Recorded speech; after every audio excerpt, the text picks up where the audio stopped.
Hi, it's Hope and welcome to the video. This is going to be part one of a kind of two-part series. So this, as you can tell by the title, is going to be my favorite authors, but then there will also be a part two to this of potential new favorite authors, and I'll explain a little bit more in that video what is the criteria for a potential new favorite author. But this, I'm going to go through the established 7 authors that I am confident that I can say are my favorite authors. I will say that for some of these authors, I know they are controversial to be favorites, but they are a favorite author because of their work, not their own personal views or opinions. So let's just get started. So I'm just gonna hold up the book, a couple of the books, because for example, one of these authors, I'm not holding up 20 books. So the first one is J Maas, and I'm just gonna hold up these two because these are two of the series that I own: the Court of Thorn and Roses series, and then the Throne of Glass series. But I only own the last book. I really like J Maas's writing, not her as a person. It's a whole controversial thing of you liking J Maas or not.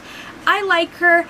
I do agree with what some people say, is that her characters are just kind of repeats, like how Aiden in the Throne of Glass series is pretty much like the female version of Rhysand from the Court of Thorn and Roses series, and I can see that. But just the way that she does her characters and the world building and everything, I just love these, and I don't know, these will always have a place in my heart. So yeah, J Maas, I plan on pretty much reading anything she writes as long as the description sounds good. That goes for kind of all of these authors. I'll pretty much read anything by theirs if I like the way it sounds. Like for J Maas, I do not plan on ever reading her Catwoman DC Universe book because it doesn't interest me, but just because I don't want to read one of her books doesn't mean that she's still not a favorite author. This next pile is ginormous, and it's only 3 of the author's books, and I'm trying to figure out a way to hold them up, and you probably already know just based on some of these books. And that is Cassandra Clare. I'm holding up City of Bones, which is the first book in the Mortal Instruments series, Chain of Iron, which is the first book in the Last Hour series, and Lady Midnight, which is the first book in the Dark Artifices series. And I love Cassandra Clare because without this book in particular, I would not be where I am today. This series is a core series because I remember, we're going to kind of go into my history of reading, is I remember watching the TV show for this and thinking, that's really good, and then finding out it's a book, reading the books, and then it kind of just goes from there. So this is a core book, therefore Cassandra Clare is kind of like a core author. And then as I continued on, I read the Infernal Devices, which I'm too lazy to grab because I already have these. Then I read the Dark Artifices. Then I read The Last Hours. I've read every core book in the Shadowhunter Chronicles, except for the Codex and all the extras. I haven't read any of those extras, but I don't really plan on. I haven't read Cassandra Clare's Magisterium series that she co-writes with Holly Black, although I do really want to read it, and I do plan on reading her Swordcatcher series. That is an adult fantasy that will be coming out in the next few years. I do plan on picking that up, but I could not make a favorite without Cassandra Clare, who is one of the reasons why I am reading today. The next author is Aiden Thomas, who has written only The Lost in the Neverwoods and Cemetery Boys, but Lost in the Neverwood kind of confirmed that Aiden Thomas is a new favorite author, because just overall his books are great. I gave both Cemetery Boys and Lost in the Neverwoods 5 stars, but also just, it's not only, for an author, it's not only just their work, it's the way that they express themselves on social media and the way that they interact with the fans of their books. And this is just amazing, and this book is just amazing. Cemetery Boys is amazing, and I plan on pretty much reading anything that Aiden Thomas writes. I'm pretty sure that all of the books that he's announced over the last few, over the next few years, I'm down for. So definitely a new favorite author. And yeah.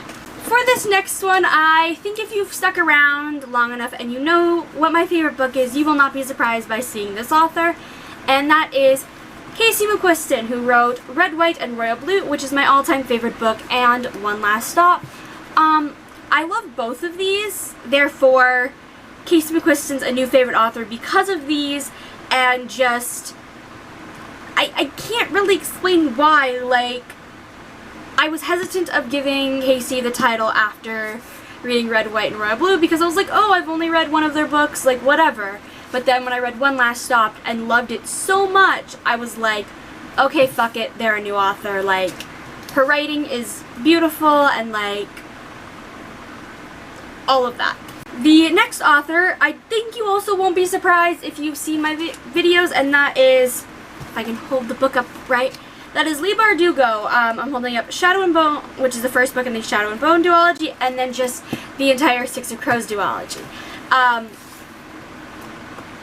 I don't know what it is. I've only read the Grishaverse by Leigh Bardugo. I do not plan on reading the, she also wrote a book in the, I think it's called, the DC universe once. I can't remember which one she wrote in that series, but I do not plan on reading that. I do really want to read Ninth House, although I am just a little bit skeptical because it's a new adult dark academia, which is something that I haven't read, but I loved all of the Grishaverse. I will say that my favorites are the Six of Crows duology, and I'm dying for a third one because there's hints that there's gonna be a third one, but we don't know yet. But yeah, oh my gosh, again, Leigh Bardugo is kind of a controversial author, but I love her. The next author is one that I wasn't sure was a favorite, and then I was just no, she is, and that is Victoria Aveyard, who's the author of the Red Queen Quartet. Is Quartet 4? Yeah, Quartet, and of Realmbreaker. I didn't want to give Victoria the title of favorite author until I read Realmbreaker, and I really loved it.